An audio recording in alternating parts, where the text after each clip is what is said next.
Good evening, everyone, and welcome. My name is Gary Ingram. I am Superintendent for Cumberland Island National Seashore and Fort Frederica National Monument, and I am very glad to be discussing the Visitor Use Management Plan with you this evening. Thank you very much for joining us at this virtual public meeting.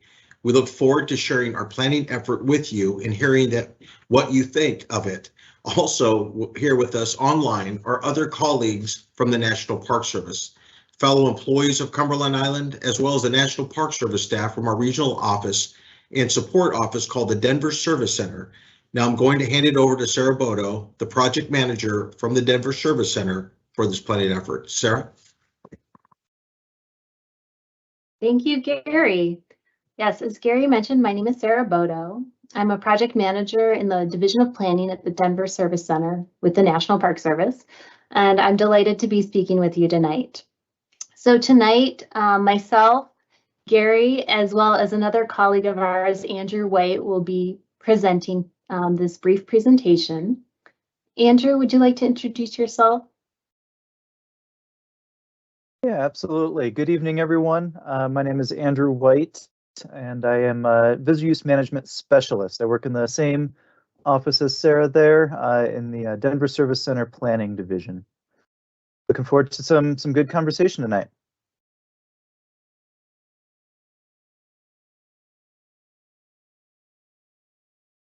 Wonderful. Thank you. So we anticipate this presentation will be about 40 minutes. And I think someone just joined us by phone. If you could please put yourself on mute by pressing *6, that would be much appreciated. And so, with that presentation being about 40 minutes, we'll have plenty of time to hear your questions and respond to those before we end tonight's meeting. We are recording this presentation tonight so that people that are missing tonight's meeting will have the opportunity to watch it.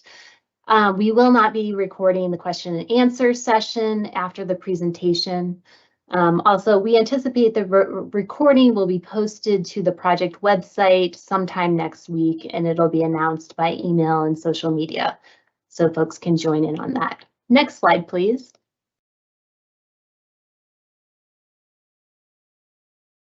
Okay, first let's review some logistics. So we are using Teams Live as the virtual platform tonight. We have also provided a dial-in number for those that prefer to join in by phone. We wanted to make sure that people could join even if they don't have access to a computer or internet connection tonight.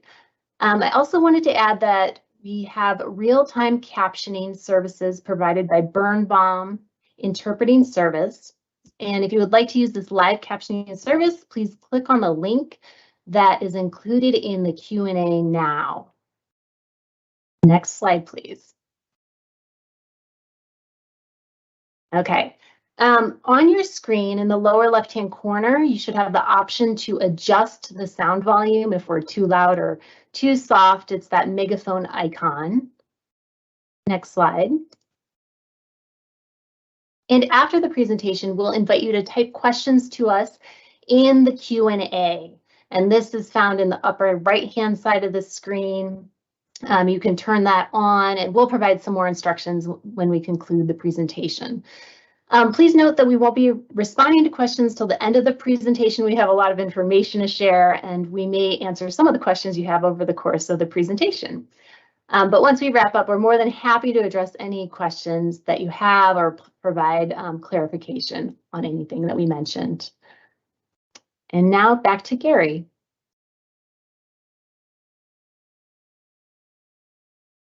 All right, so why are we here tonight? Why are we holding this meeting? The answer is that on October 31st, we released for public review a Visitor Use Management Plan and environmental assessment, and now we are seeking your feedback.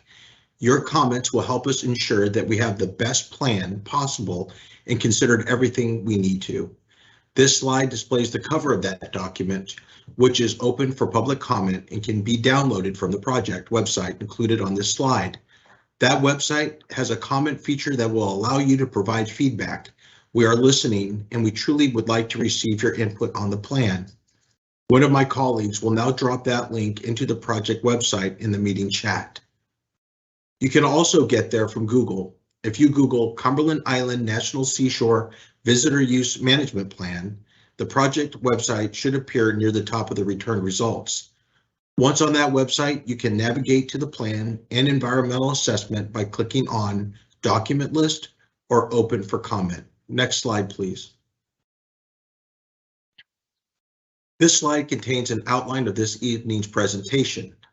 We'll start with an introduction to the plan. We'll describe the project area and then review the plan's purpose and why the park needs a visitor use management plan.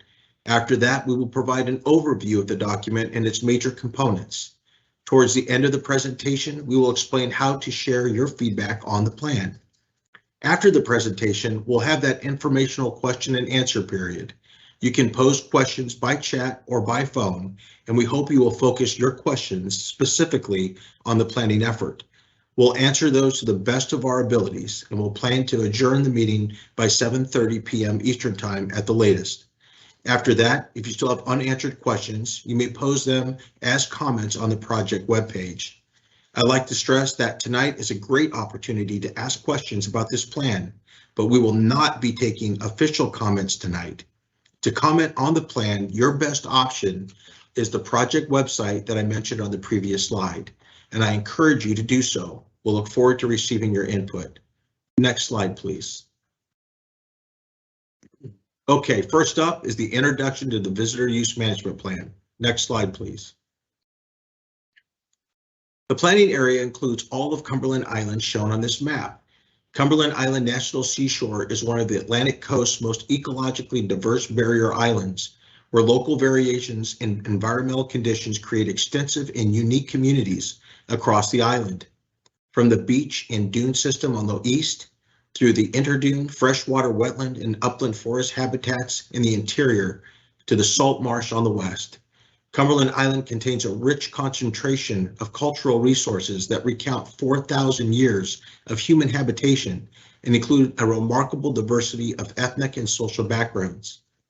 With almost 18 miles of pristine beach, over 50 miles of trails, and one of the largest oak maritime forests remaining in the United States, Cumberland Island provides an unparalleled visitor experience. Most visitors come by ferry that depart from St. Mary's, Georgia, and disembarks at Dungeness and Sea Camp docks. Generally, day-use visitors explore the south end of the park, which includes the Dungeness ruins and its historical landscape, the beach, and the beautiful flora and fauna, which are canopied by incredible live oaks. This is usually done in a circuit, taking people through the Dungeness area to the beach, walking north before crossing over the dune and through the Sea Camp campground. Visitors also make the approximately 8-mile trek to Plum Orchard Mansion. This is done by bicycle or Lands and Legacy tours, or by those healthy and brave enough to take the 16-mile journey by foot. Another treasured site is the settlement area on the north end of the island, which includes the African Baptist Church. The majority of people that visit there are either wilderness hikers or visitors that take the Lands and Legacy tour. Of course, all of our visitors appreciate the splendors and wonders that is Cumberland Island. About 6 years ago, we received a grant to allow every Camden fourth grader to visit Cumberland Island. I'm happy to report that we have received that grant every year since. Many times I try to greet the children and their parents before the boat leaves for Cumberland Island. During my conversations with parents, it became evident to me that many born and raised in our local area have never been to Cumberland Island. This group was far more diverse than the majority of people that visit the park. One of the main reasons why they said they had not gone was the cost associated with visiting. To be quite frank, this broke my heart, and it started me thinking about how we could make Cumberland Island more accessible to all. We are hopeful with this small increase in visitation, this will lower the price of the ferry. In initial meetings with my management team, other issues that could possibly enhance the visitor experience and resource protection were discussed. These items included the length of time visitors spent on the island. Many requested a shorter period of time on the island. The use of bicycles, wilderness camping, boats on the south end of the island, better trails that would enhance visitor experience while allowing campers at Sea Camp not to be inundated with day-use visitors. Visitors, particularly campers, often lose, break, or forget certain items. We looked at the option of selling health, safety, and essential camping items such as bug spray, sunscreen, tent stakes, ponchos, and other things. These are just some of the issues that we addressed, and it is our hope that this plan not only enhances the visitor experience, but also protects the valuable one-of-a-kind resources on Cumberland Island. Next slide, please. Anytime we develop a management plan, it's important to know what we intend to accomplish. So our planning team identified brief statements of purpose and need. Consistent with NEPA, purpose is a broad statement of goals for the plan, while need highlights the underlying problems of opportunities that we are responding to. The purpose of this plan is to determine appropriate opportunities for visitors to use, experience, and enjoy Cumberland Island National Seashore and develop strategies to protect those resources. The plan is needed because Cumberland Island has been operating under the 1984 General Management Plan. Since that time, things have changed and there's a need to identify visitor capacity. In 1984, GMP says that approximately 300 people will visit the island per day. This plan is an opportunity to reevaluate and address an appropriate visitor capacity head on. We want to provide high quality visitor experiences. We need to examine the activities that visitors should have opportunity to participate in, the places they can visit, and reduce the barriers to visiting for all people. We need to provide guidance for ferry transportation. Currently, a large ferry drops visitors at two locations that causes congestion in certain areas at certain times. Visitors may feel like they are stuck on the island for long periods of time, which isn't always desirable, especially in the heat of summer. Additionally, parts of the park are challenging to get to as they are far from the ferry docks. The plan examines how we can reduce barriers to visiting by dispersing visitors, providing access to areas that are difficult to reach, and allowing visitors to visit for the length of time that they want to be there. We want to reduce impacts on sensitive species and other resources. Visitors are impacting threatened and endangered shorebirds at the south end, which is in a sensitive nesting and foraging habitat. This plan is needed to look at opportunities to reduce resource impacts while accommodating visitors. We also want to preserve wilderness character. Since the plan looks at changes to visitation, the plan also needs to consider any resulting impacts to wilderness qualities. The wilderness is far from the ferry docks, making it challenging for day use and all visitors to access. Additionally, the plan is needed to identify appropriate visitor capacity in the wilderness and how to manage visitors to preserve wilderness character. Next slide, please. The plan relies on Kansas State and Clemson University's social science research started before and completed during the planning effort.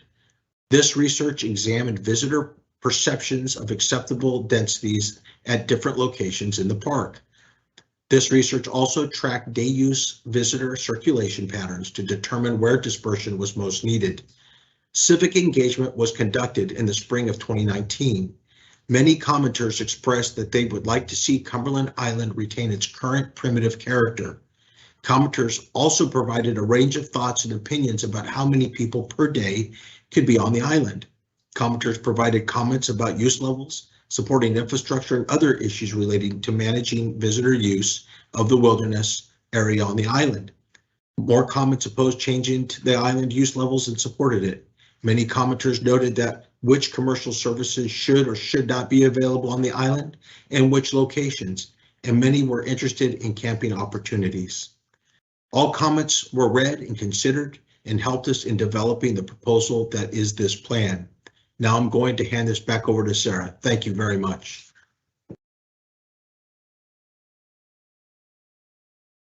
Thank you, Gary. So what Gary just described is really part of what is in chapter 1 of the document.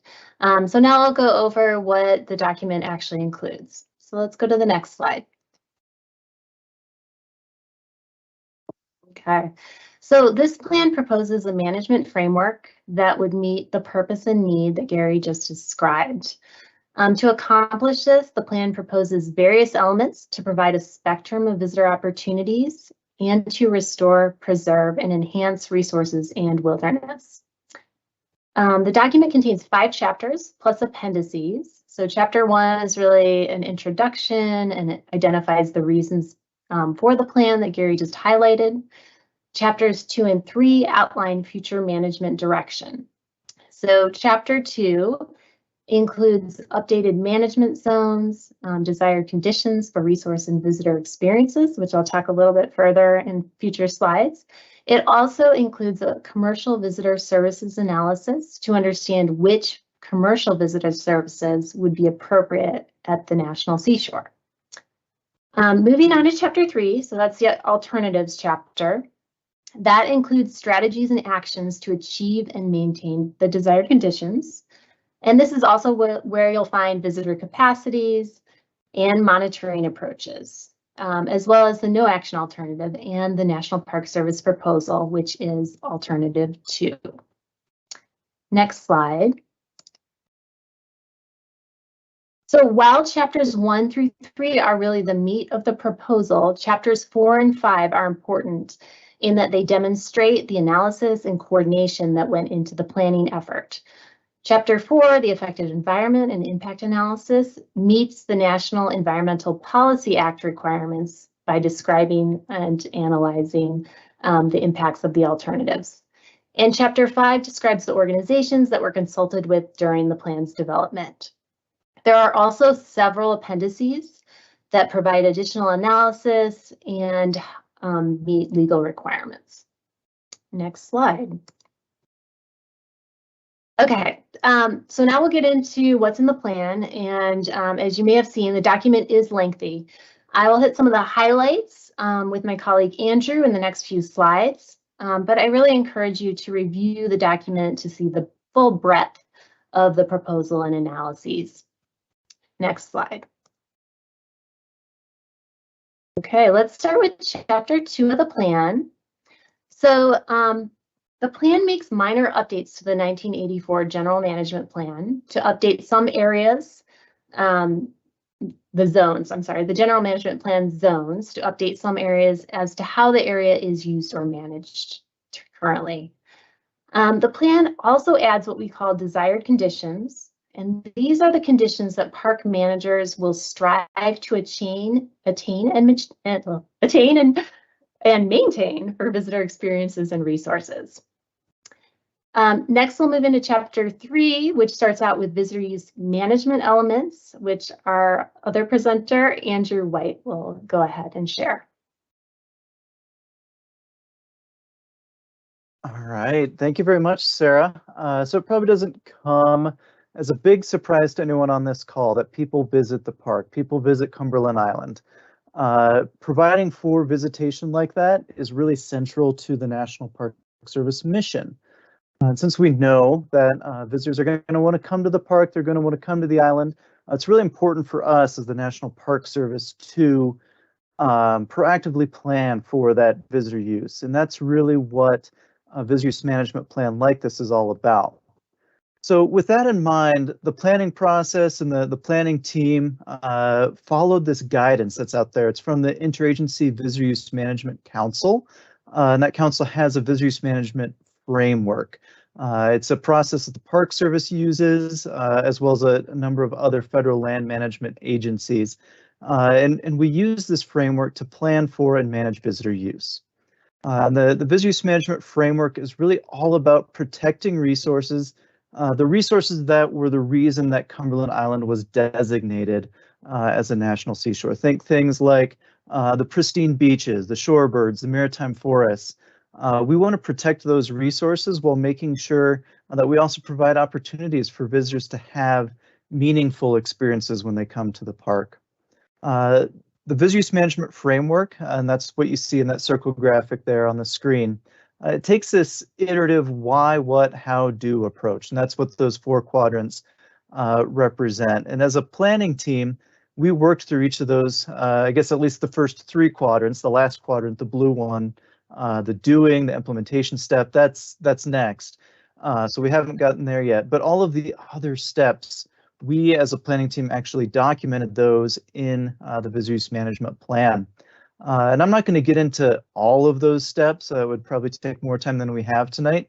But I do want to get into, there are really 3 really key elements that are related to visitor use management that are important to understand. So things like the visitor capacity, the ferry delivery analysis, and indicators and thresholds. And that's what I'm going to get into here in the next few slides. So we can go to the next slide, please. All right, so the first VUM element, and when I say VUM, sorry, it's an acronym that comes easy to my tongue. Visitor use management element that I'm going to describe is the visitor capacity. And you see the definition there on the screen. It's essentially the maximum amount and types of visitor use that an area can accommodate while sustaining desired conditions. And Sarah just mentioned as part of this planning effort, we refine those desired conditions to really clarify what it is we're managing for. And as Gary discussed, the 1984 General Management Plan has a statement that about 300 people will visit the island each day. That number for several decades, ever since 1984, has been referred to as a capacity. But in practice, it's really just served as the daily number of people that the ferry takes to the island each day. And there's a couple issues with conflating the idea of capacity with that 300. How many people the ferry brings onto the island. The first is that 300 number doesn't account for all of the people on the island, right? A lot of people will take the ferry to the island, but a lot of people won't. A lot of people arrive by a private boat. We also know that people stay on the island overnight, right? There's campgrounds and backcountry and wilderness camping. And there can be an accumulation effect as more people will arrive on a given day, then depart that day, spend the night. More and more people are on the island. And so the sum total of all that is that we know that our current management is for more than 300 people on the island on a busy day. The second issue with conflating the 300 number with capacity is really that our best practices for how we identify visitor capacity have changed a lot since 1984. And we really needed to take a fresh look at that to be aligned with our current best practices. And that's really what we did. We conducted a visitor capacity analysis in the plan. You'll see it. It's in Appendix B. And it has a solid logic and rationale that's consistent with the Visitor Use Management Framework and the Interagency Council's best practices and guidance and legal precedent. One important element to understand about this visitor capacity is it's distinct from the concept of daily ferry delivery. So the plan actually analyzes visitor capacities for all these discrete areas of the park. And that's actually what you see on the map. All those different colors represent a discrete area. We called it an analysis area where we analyzed a visitor capacity. And by doing that, we can ensure that the desired conditions we have for quality resources and meaningful experiences are indeed achieved in each of those locations. And the visitor capacity, I guess what I'm trying to say here is much more closely tied to actual conditions on the ground than if you take the island-wide approach with that 300 number. So I think we can go to the next slide where we will see those visitor capacity numbers represented. And this is really just a high-level overview of the visitor capacity. I'm not going to get into the details of every number or how we got there, but generally speaking, areas with easier access, areas that are near the ferry docks, allow for greater visitor density. So think about areas like Dungeness, Nightingale Beach. The visitor capacity allows for relatively high densities in those areas, consistent with what the social science that Gary mentioned from Kansas State and Clemson University, consistent with what that social science tells us visitors would tolerate. The same can also be said at the South End Beach and Plum Orchard. These areas allow for higher densities of visitor use. So that's kind of one end of the spectrum, right? And then on the other end of the spectrum, you have some of these areas that are a little bit more challenging to get to, that are a little bit more like the backcountry. The desired conditions in those areas call for even more solitude, and therefore the visitor capacity in those areas accounts for a much lower density of people. And you'll see those lower densities accounted for in the wilderness, in the North Beach, in the settlement area. Then you have a couple areas that kind of fall somewhere in between zones. That's like the Stafford Grayfield Beach, Jetty Beach. The densities, as you might expect, are somewhere in the middle, not super low, not super high, consistent with those opportunities for solitude, but somewhere in the middle. All right, so we can go on to the next slide, please. All right, so I've been talking about numbers, the visitor capacity number. It's important to recognize that there are really two aspects of visitor capacity. I've been talking a lot about the first one, the maximum use levels that an area can accommodate. The other key aspect is implementation strategies. How are we going to manage within that visitor capacity? And as a planning team, we recognize that the ferry that brings a lot of people, most of people to the island, is really our primary management tool to make sure that we are managing within the visitor capacities. So with that in mind, we included an analysis or framework in the document. It's Appendix C that describes how we're going to manage ferry delivery under the plan. That framework estimates how many people the ferry could deliver to the island each day while staying within some of our visitor capacities. So this ferry delivery number is essentially replacing the 300 number. If you want kind of an apple-to-apple comparison, this is the new 300. The analysis that you'll see in Appendix C concludes that the park may increase daily ferry delivery from current levels without adversely impacting the desired conditions or exceeding visitor capacities. The end of that analysis basically concludes that the ferry could deliver approximately 600 people per day to the Dungeness and Sea Camp docks collectively as a total. And if we do provide service to the Plum Orchard dock, that would be another 100 people per day. Important to note that these changes would be implemented adaptively, so not necessarily all at one time, and would be done in partnership with the ferry concessionaire. So we can go to the next slide here. And since I said that we'd be managing it adaptively, it's important to understand this concept of indicators and thresholds. So an indicator is basically a measurable item that we'll monitor over time to see if desired conditions are being achieved.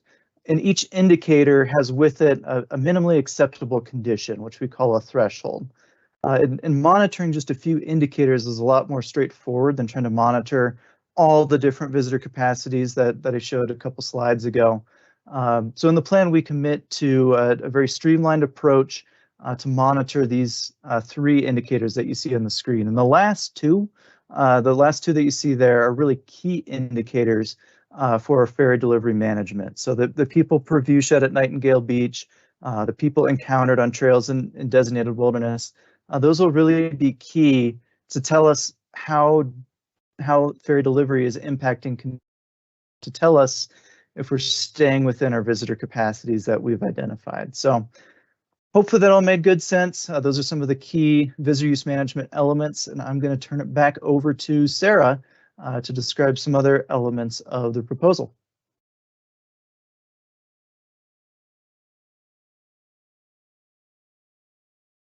Thank you, Andrew. So continuing with chapter 3, which is the alternative chapter, the plan contains two alternatives. The first is the no action alternative, which would be a continuation of current management. It's a requirement for us to include a no action alternative, and it also serves as a baseline for comparison for our other alternatives. Also, you'll find in the document that alternative 2 is the National Park Service preferred alternative. It includes changes in management that we are proposing for implementation. And I'll cover a little bit more about what else alternative 2 covers in the next slides.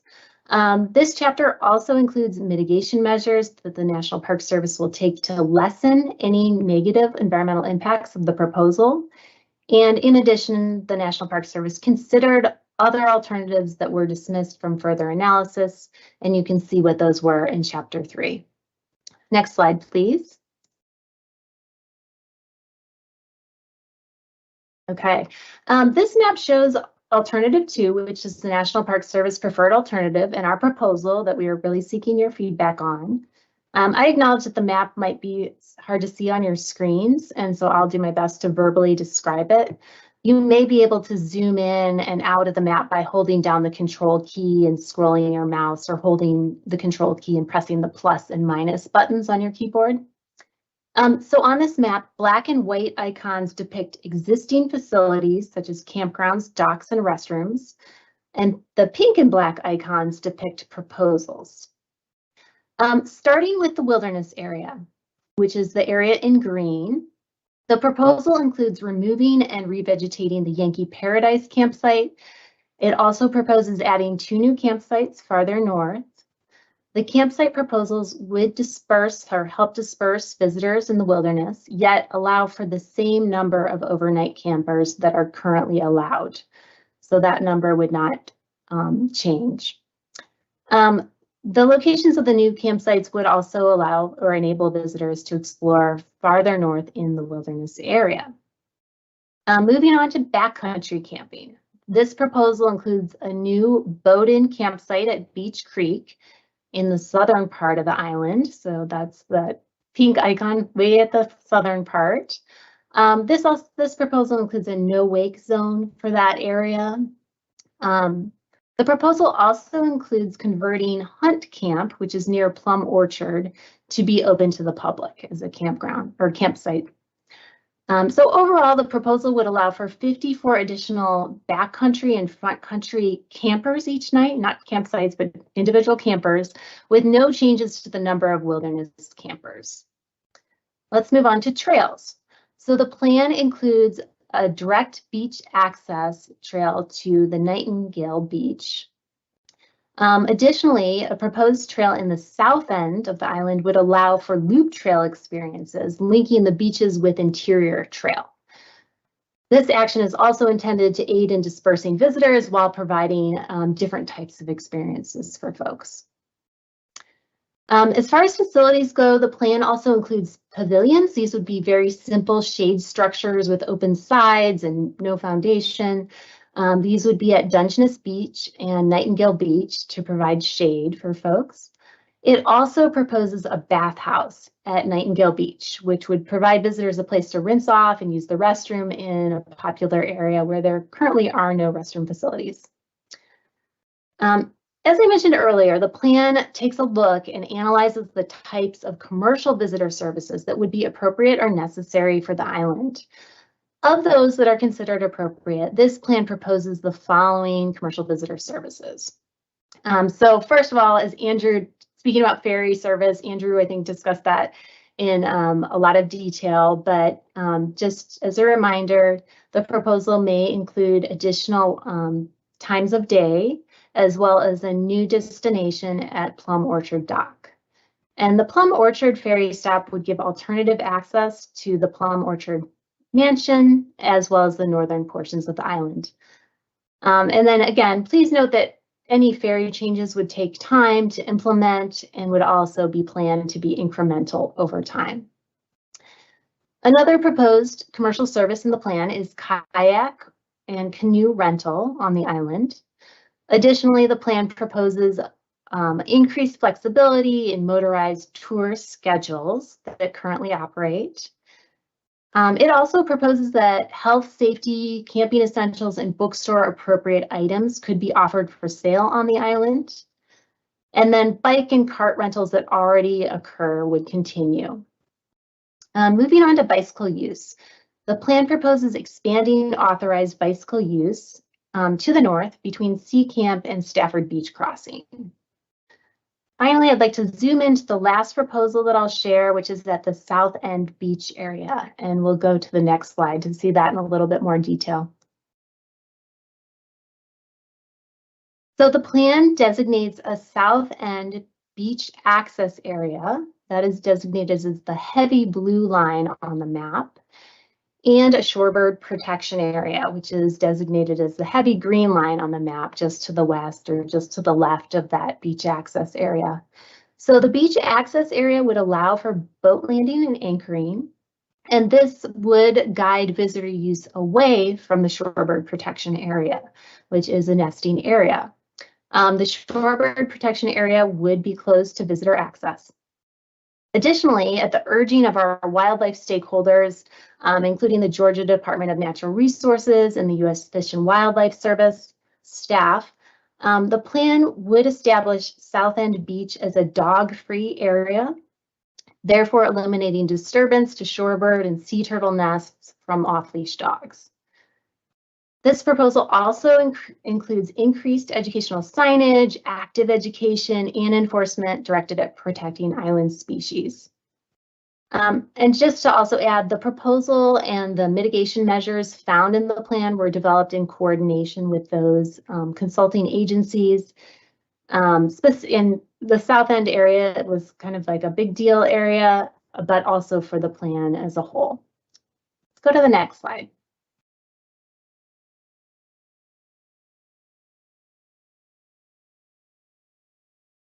All right, moving on to chapters 3 and 4, which is the environmental assessment. This section reflects current regulations and guidance for implementing the National Environmental Policy Act, or as we sometimes call it, NEPA. The environmental assessment analyzes the environmental impacts of the two alternatives.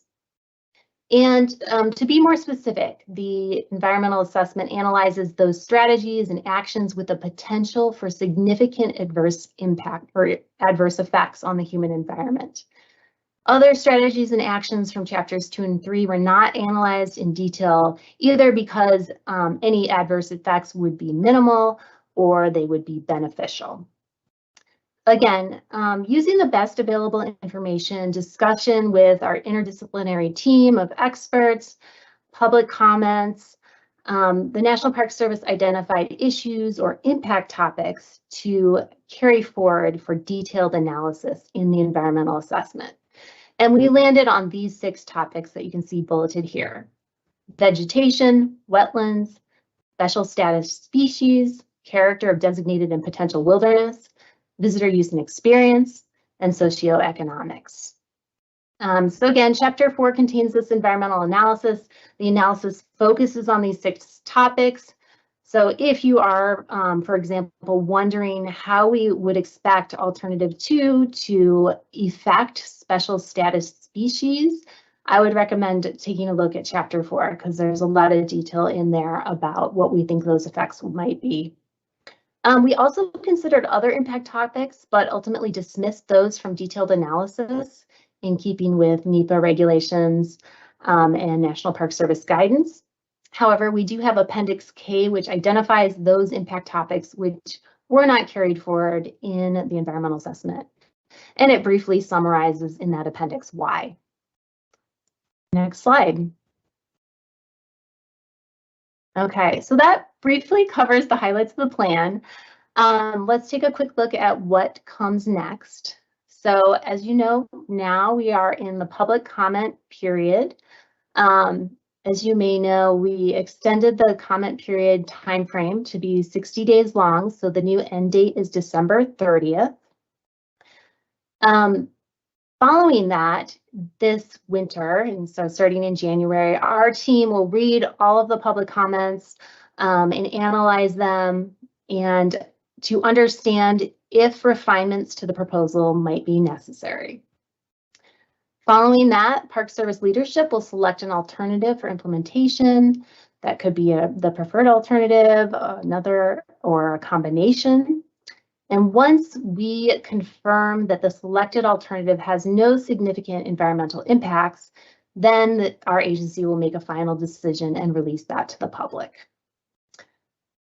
As far as implementation goes, I want to note that the strategies in this plan would be implemented over time. This plan is expected to be a 20-year guiding roadmap document, and actions would be implemented as funding and staffing and other park priorities allow. So it will be likely that you'll see incremental change over time. And as discussed by Andrew, monitoring will occur, helping park managers to adjust as time goes on. All right, next slide.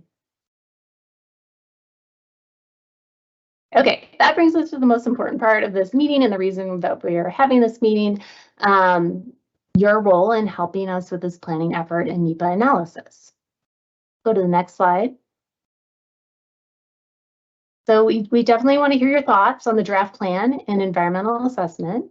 So today we want to use this time for your questions and clarification.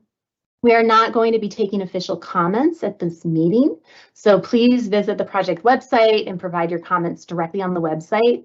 Doing so will really help us be efficient in how we analyze and respond to comments. And we urge you to use the website. However, if that doesn't work for you, you can also provide mailed comments or dropped off comments at the address listed here. Again, I'd recommend giving the document a fairly thorough review. It reflects a lot of thoughtful thought, discussion, and analysis. And if you have questions, there's a good chance that you may have answers in the document. As far as what we're looking for in your comments, the most helpful comments are those that are substantive and provide new information. So when we say substantive, those are comments that question the accuracy or validity of the environmental analysis, or suggest a new reasonable alternative that has not been considered, or introduce new information that should be considered. Again, and also, if you like or dislike something in the plan, please tell us why. That is also very helpful. So now I just want to run through a couple slides to just show you how to use the project website if you haven't already been there.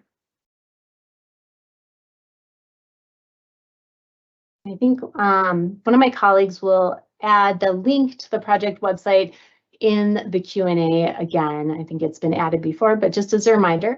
So when you get to the project website, on the left, you'll click on Open for Comment, and then going to the next slide. There you have to click on the name of the document. So in this case, it's Cumberland Island, NS Visitor Use Management, EA. And then on the next slide, you'll be taken to this screen where you can download the document. That's the lower red circled area, or you can click on Comment Now, and that's how you provide your comments. The next screen shows what that comment form looks like. And so this is where you can add your information, your comments, and then of course, click the submit button and we'll receive your feedback directly.